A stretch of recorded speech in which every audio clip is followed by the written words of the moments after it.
Welcome to the Voice of Hope, where bold leaders and healers share how they're building hope, not just talking about it. I'm Dr. Ken Huey. Let's meet the changemakers transforming lives from the therapy room to the boardroom.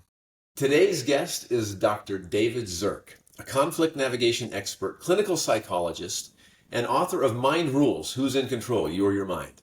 With over 25,000 counseling hours, 25 years guiding individuals and organizations through complex struggles, and more than 1,000 expert forensic testimonies, David brings unmatched insight into how the mind operates and often sabotages us.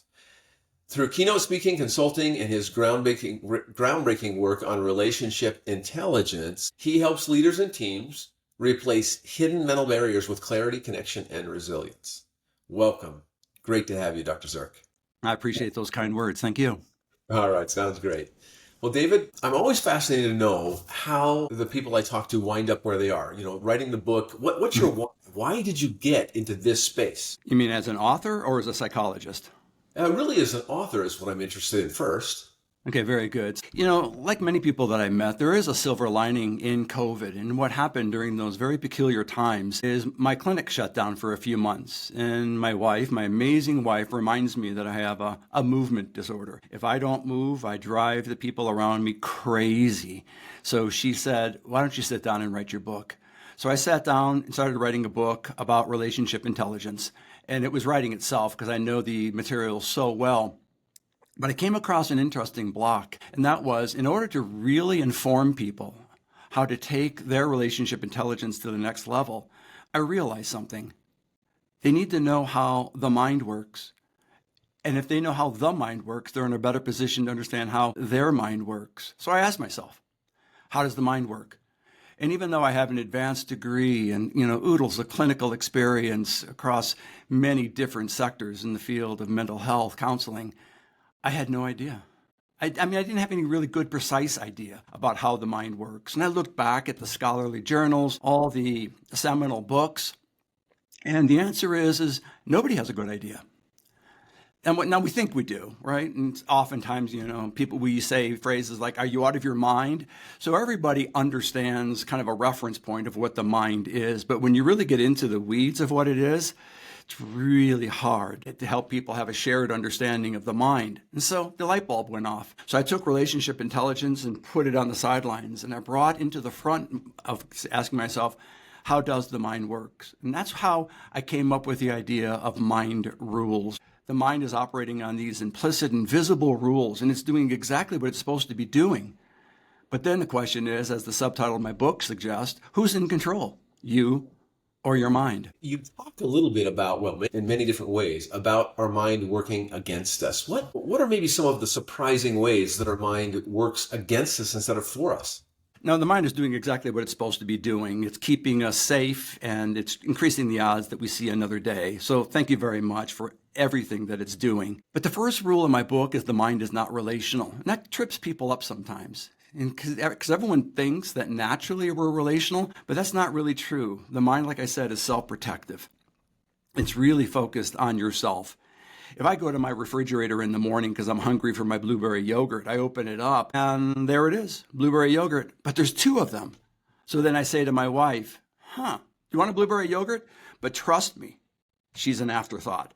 The first thing that came to my mind was, oh, there's my blueberry yogurt. Because there's 2, I can share. But if there's no blueberry yogurt there, then my mind says, hey, who took my blueberry yogurt? And I know that's a very naive, innocent example, but it goes to show you how reflexively self-protective and self-focused that the mind is. So there it is. The mind is not relational. Another mind that I really enjoy, because it explains so much of what goes on, kind of explains a lot of conflict in our worlds, both personally, interpersonally, regionally, and nationally, and even internationally, is once the mind has made up its mind, it believes itself to be correct. There it is. The mind has made up its mind. Now, this is where I become really playful with so many people that I work. I say, our maker gave us the capacity for thinking. And I said, there's good news and bad news. We can think, but here's the problem with thinking. Once we think the same thought 3 different times, it turns into a belief. And once we believe something, we stop thinking. Now, I'm not here to put people down who have strong, powerful, and life expanding beliefs. I'm not. But I do encourage people often to re-examine their belief system. So there's two examples of how the mind can trip us up. So we get caught in this sort of recursive pattern. We get stuck. What is one piece of advice you'd give to break out of that so we're not stuck in the belief that is not serving us? That's a great question. So you have to understand the root of the problem or the ultimate challenge of being a human being. And I believe that root is that the past is always the problem. Now, if you and I are talking here and neither of us are triggering our unwanted past to come into the present, we have a really comfortable learning conversation and it's great. And we have this felt sense of connection. That's great. Ken, if you say something that bothers me and it triggers an insecurity of mine, you'll probably see a shift. What's happened is you've invited one of my insecurities to come forward. My insecurities are born from some unwanted days from long ago, but they're there and they're always going to be there. And that's the reason why I say the past is always the problem. So the key is understanding when your past, especially your troubled past, comes into the present and is just about to impede on your future. And that's what gets in the way of the regeneration of hope. If you look at hope as being kind of the anticipation of a preferred future, if the past gets in the way, your future collapses.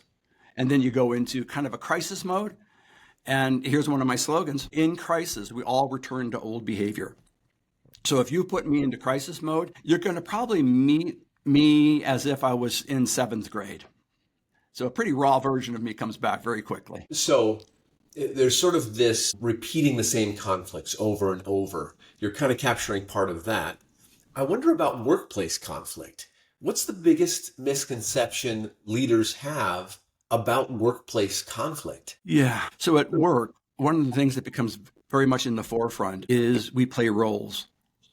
You know, I know my role. I know where I stand in terms of the lines of authority. I know who my superior is, my peers are, or my subordinates. So I know how to play the role. But what a lot of people don't understand is who's the real me. So when conflict occurs and leaders step in, it's kind of like on the surface. They do things that perhaps to the best of their abilities with great intentions to give the appearance of restoring peace. So we can get back to the job at hand, if you will. But the missed opportunity is that that's not the problem.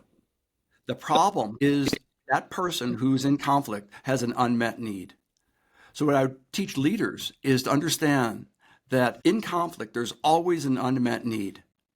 And that's just a great way, a really great way to very, very quickly really get to the heart of what's going on. So if you and I are in conflict with one another, I might say to you, hey, Ken, you know, something just shifted. I'm not sure what happened, but what do you need from me right now? All of a sudden now I'm inviting you, even though we're in conflict, to share with me something that's important to you. And you're going to go to a place of some vulnerability and share back with me what it is that you need. And then you get to see whether or not I have it within me to give you what it is that you need. And if I do, then I begin passing the ultimate test. And you're going to say to yourself, David, he's beginning to get me. He's beginning to remind me that I matter. And now you're going to begin trusting me a little bit more. So for leaders, I always encourage them not to be afraid of conflict, not to try to put it out as quickly as possible, but to explore deeply. What's underneath that conflict? And underneath that conflict is always, always an unmet need. I think you allude to this, but we get in this kind of invisible mental rules. In fact, that you've used that language before. These invisible mental rules that are driving us toward a particular resolution, towards the conflict, but we don't even know it. How do we stop ourselves? How do we find out that we're in that pattern? Again, another great question. So here's the thing. As a clinical psychologist, I have a very active clinic, and I specialize in what I call unsolvable problems.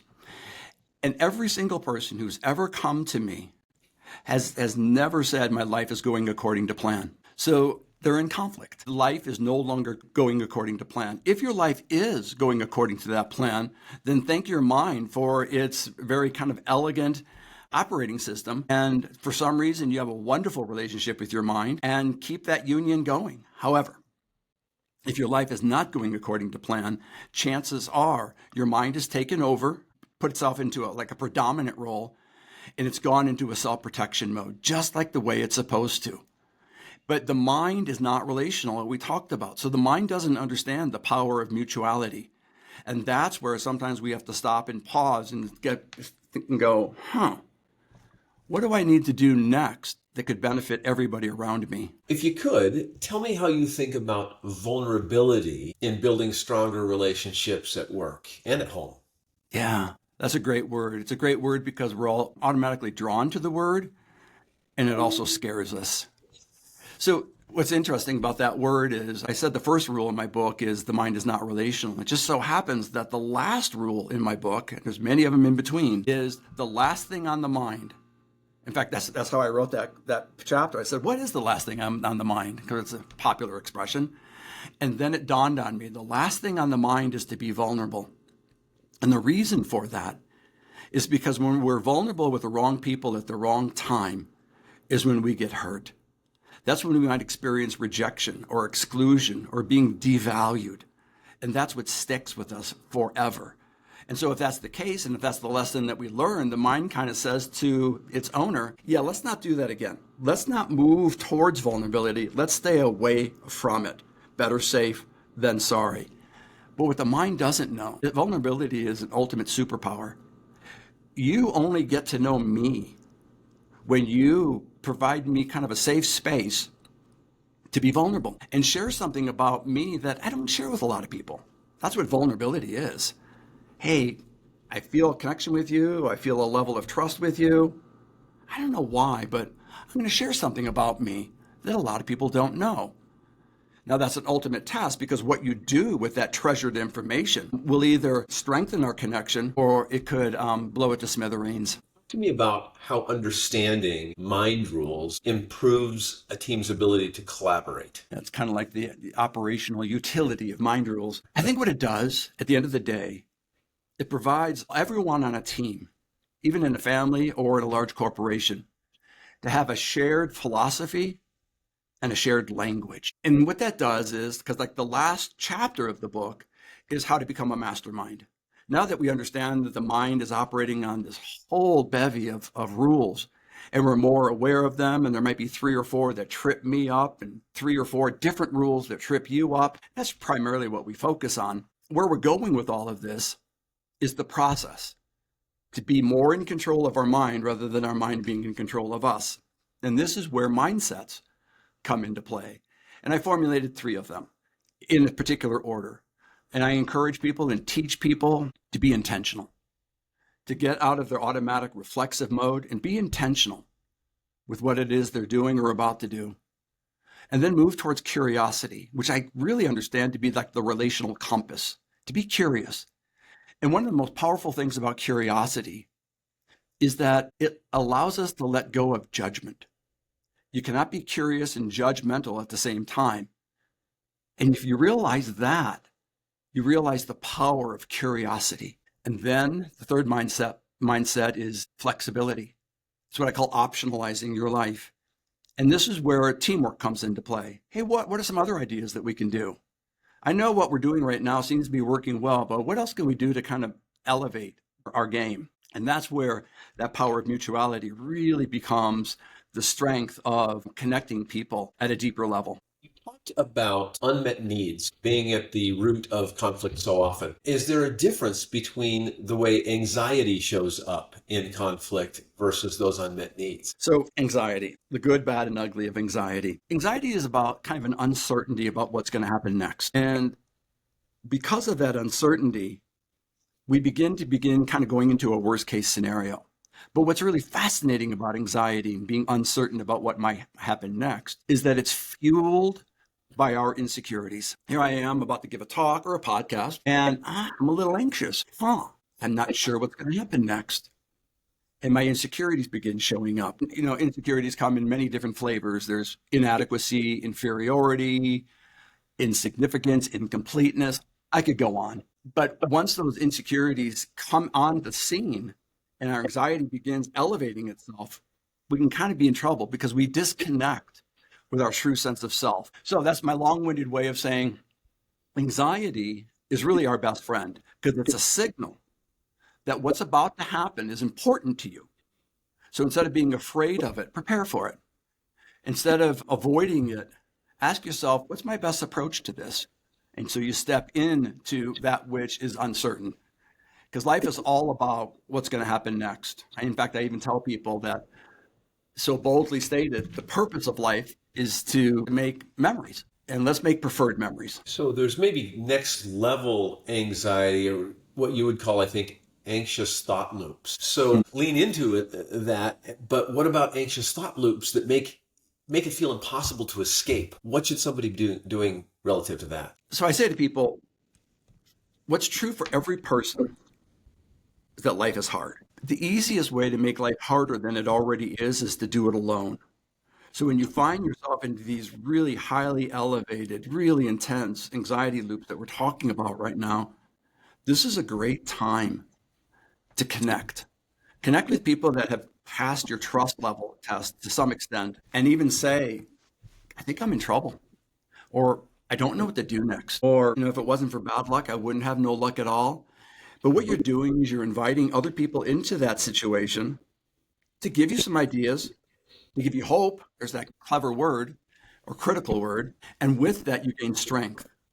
And strength begins to diffuse anxiety. All right. Let's talk a little bit about forensic testimony. You've got over 1,000 forensic testimonies that you've been a part of. What have you learned from that about how people handle stress and conflict? Well, the short answer is oftentimes not very well. So as a forensic psychologist, I really meet people at their most vulnerable and sometimes at their most desperate. And as a forensic expert, I don't work on the criminal side, it's the civil side. So people who have been heavily traumatized, people who have brain injuries, people who are in high conflict divorce. So it's these kind of really highly problematic life situations. What I find out is this: every person that I've always met is unique in their own way, and that uniqueness is really interesting.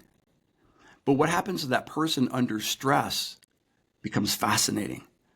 So under positive stress, there's a certain personality that shows up. I might become charming. If I meet a person and I like them and I want them to like me, a charming personality comes on the scene. But what happens if that stress is unwanted, unfavorable, even highly distressful? Well, what shows up is what I call the conflict personality. And the conflict personality is not friendly. The conflict personality is defensive. It could be very punitive. It could be vengeful. The conflict personality is kind of like the rawest state, the rawest state that we can go to, because we're in survival mode. And when we're in survival mode, we go to a highly protective mechanism inside of our mind. So there's the conflict personality. If you're aware of your conflict personality, and you kind of like befriend it, like I think my conflict personality's name is George. And when George shows up, I can begin to disconnect from that, diffuse it a little bit, and regain some control over that conflict personality and bring back David into the context of this stressful, unwanted moment. All right. Talk to me about a real differentiation that I want to understand. Relationship intelligence versus emotional intelligence, and how they differ in practice. Great question. So the origin of who we become is as a result of what we've been given. We have genetic gifts: our height, our weight, our intellect in certain areas, our sense of temperament and disposition. And then through our upbringing and our relationship history, we get molded. Now, one of the things that happens is we're given thinking and feeling. So emotional intelligence is really being aware of what it is that we're feeling. And like we're talking about with anxiety, it's a signal. A lot of people aren't aware of that signaling and just begin believing, I'm in trouble. So we go into a very reflexive, protective mode. Emotional intelligence is an amazing construct, and it's one that has benefited a lot of people. But relationship intelligence is about mutuality. It's about understanding how people can connect and grow stronger together. I'll give you an example. When I teach mutuality and the power of mutuality, I have this whole list of what I call the laws of mutuality, right? One of them is stand up for yourself without putting other people down. Deal with the situation without making it bigger than it already is. And then the third one is be aware of how your behavior is impacting other people. Now, that's just three. That's the top three, if you will, of my list of laws of mutuality. But if people just begin practicing those three laws of mutuality, their relationship intelligence is going to go to the moon. Their connections are going to become cleaner and stronger. They're going to like themselves more, kind of a sense, heightened sense of self-empowerment takes over. And that connection becomes unbelievably real. They're no longer playing the role or like a provisional identity, like, who does Ken need me to be today? No, I'm just going to show up regardless of who Ken needs me to be. And that's the power of the connection we're talking about. Right. I've got one final question for Oh. you. The name of this podcast is the Voice of Hope. It's there's dark times right now for sure, and it can be easy to focus on the negativity that can engulf our country and things like that. Fine, but there's hope too. What gives you hope in the middle of the conflict that you deal with in forensic testimony? Is there a story or something in particular that gives you hope for the future of our species? That's a large question. Let's do 5 more podcasts on that very question. But let me give it a decent answer at least. I think a great question deserves at least a good answer. I talked about hope from the perspective of kind of having an anticipation of a preferred future. You have to believe, this is great. Just the other day, one of my clients wanted to talk about determinism. I go, well, game on, that sounds great. I love that. Bring in philosophy. I said to him after we talked a little bit about determinism is, why don't we talk about self-determinism? And that is your ability to be in control of your future. And if you have a sound, competent, and confidence in your future, you're improving the odds of life going according to plan. And I sincerely do believe in modeling. And that is our world becomes better as we get better. Whether I'm a father, whether I'm a friend or a husband or a psychologist, the better that I get at that role that I'm playing and the person conjoining my role and being the real me, I'm giving people permission to be genuine. I'm giving people permission to be vulnerable. And I do believe that 2 of those things, being real and vulnerable, leads to empathy. And empathy ultimately is the antidote to the darkness of the world closing in on us and feeling as though we're being controlled or overpowered by a force that's much larger than ourselves. And if you believe that, your mind's going to convince you that it's true. But just because your mind tells you something to be true, it doesn't mean that it's right. One of my rules in my book is the mind specializes in being approximately correct and sometimes absolutely wrong. So it's true. Sometimes your belief systems can be unbelievably strong and convincing and wrong at the same time. Now, I'm not asking people to ignore their cynicism. I'm not. But nor am I asking people to become entranced naively by their optimism. It's kind of bringing those 2 things together and begin realizing life is good and you can make it better. And that's the hope that I instill in people. David, if people want to get to know more about you, if they want to find your book, is there a place they should go, website? Give us contact info. Oh, absolutely. There's davidzierk.com is my website. And there you'll see connections to my podcast. I very actively blog. I have a newsletter that I send out and lots of resources that I just give away to people. So that's a really good starting point. And then I also have, if you don't mind my saying, I also have a podcast and it's called Rethink. You can see it partially back here, but it's called Rethink because I developed Rethink as the master skill. Rethink means, because RE period think. Rethink means relationship enhanced thinking. And as soon as we begin rethinking, all of a sudden we're moving in the direction of mutuality. Let me give you a real quick example of how this neutralizes conflict. I teach people all the time in states of conflict, whether it's family or couples, to say, hey guys, things aren't going well right now. There's a little heat in the room. Let's rethink this. Now, they understand what rethinking means. It means get out of yourself. Think about us. Be more curious about, be more intentional, curious, and flexible towards what's going on in the room.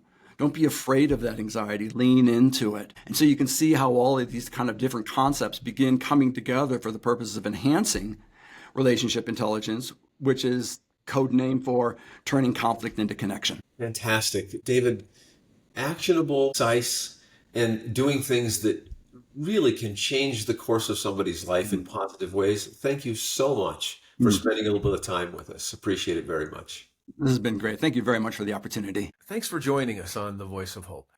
If you were inspired, share the light. And remember, hope's not just a feeling, it's a force. We'll see you next time.